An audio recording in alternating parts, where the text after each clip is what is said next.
This shoots Tic Tacs. This is much bigger.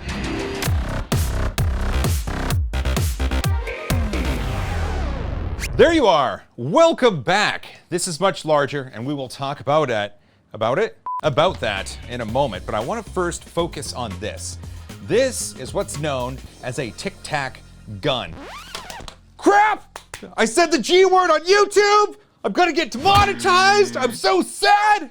Listen, YouTube, let me appeal to you. Before you demonetize this video, this is a weapon of tasty proportions. This uses ammunition made from sugar, does not fire it very fast, and is catchable in the mouth. Oh. This is 4 parts and a rubber band, and you add a Tic Tac container to the top. Earlier, when Sean and I were working together, putting it together and testing it out, the assembly was actually super duper easy. That was easy. The 4 parts went together perfectly, in fact, and then I used 4 bolts and some nuts to kind of hold it all together, and then I added a rubber band, and then I started test firing this delectable thing. This is how we get ants. And Sean was the intended target. Unfortunately, Sean, during our tests, couldn't catch anything. But it's not because Sean isn't good or skilled at this. The reason Sean couldn't catch anything is because it is not an accurate weapon. In the nose. Sean, you're vindicated. I'm pretty sure we don't need vindicators. There are versions where you can put a spring in from a ballpoint pen. But I went with the rubber band version because you can kind of control the oomph, right?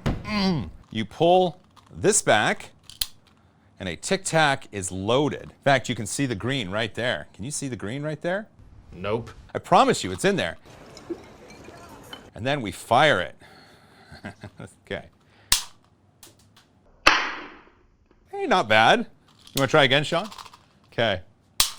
Oh, right in the tooth. Oh no, and I broke it. It fell out. This is cool. It's neat to see 3D printing taking on this sort of functionality. It is safe, and you're utilizing something that exists already as a product and adapting it to it. Now though, but let's go bigger. I showed you this. This is 350% scale of this. So this is filament 1 PLA printed on the Anycubic Viper. This is some random yellow PLA I found and printed on the G-Max. I should get the other parts. It's phenomenal how absurd this is. This larger variant of the weapon was fully printed on the G-Max 3D printer, and these 2 parts each took roughly 24 hours. This is the firing pin, and this took, I believe it was 6 hours. This is the trigger right here, and this took 5 hours, something like that. We should see if this works. So just like the other one, it goes together pretty easily. The 2 parts go inside, and then it's sandwiched together, and then you can tell, well, there's no force there. We can now add in some nuts and bolts, and I have them right over here. One of the things that we run into is trying to find something that can fit in the barrel of this, because it's scaled up 350%, and it means that we have to find tasty ammo that's scaled up a little bit. Now, before you go and say milk duds, I was thinking that too. The issue that we run into, milk duds are hard and would hurt, possibly. So we'll find something else. Look at that, look at that, it's together.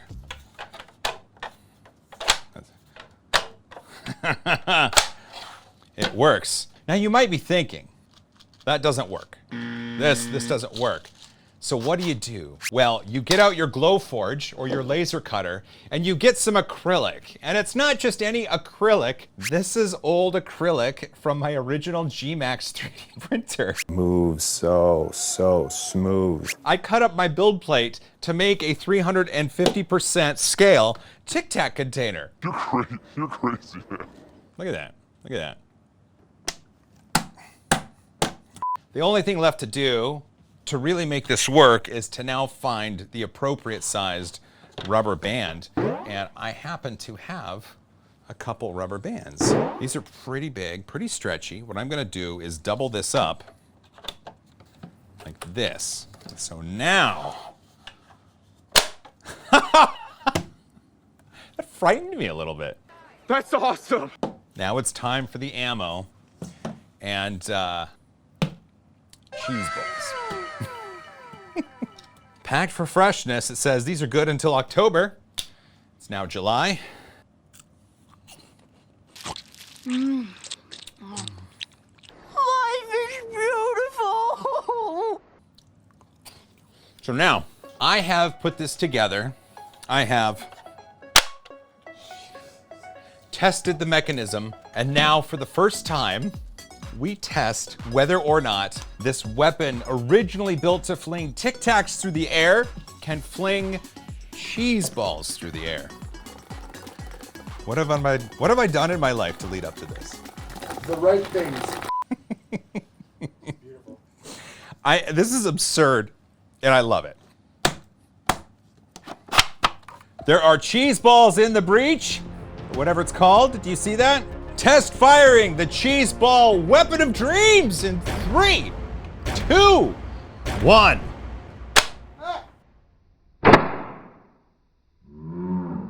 The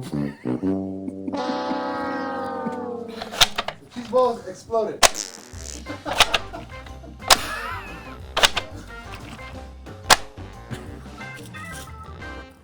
It kind of worked, didn't it? Nope. Let's double up the rubber bands. Oh, there. Okay, cheese balls in. I'm giving it all she's got. Replaced with milk dudes.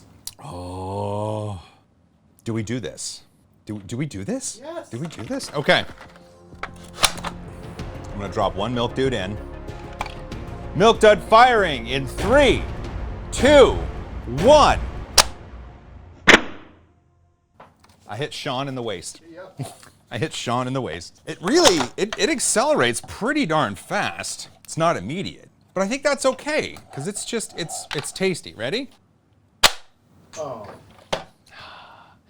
Well, just like Icarus, we flew a little too close to the sun, and that means our cheese balls just don't have the structural integrity to be fired. But at this point, I'm not deterred. So life is full of experiments, just like this one.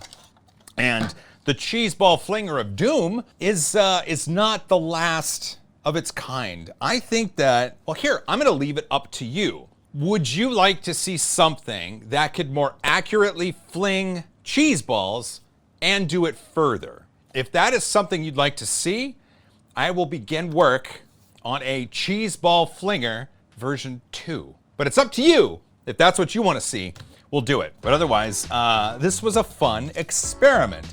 I like sizing this up, and I think it provided a lot of joy to me, which is important. Being able to load the cheese balls was easy. I think that it's just not proper in the way it does it. I think that our next steps will be tastier and better. Well, if you made it this far, you're awesome. I appreciate you coming through and watching this tasty little episode of ours. Give it a like if you have a chance. And YouTube, please don't demonetize me. If you made it this far, you're awesome. Don't forget to hug each other more, eat more cheese balls.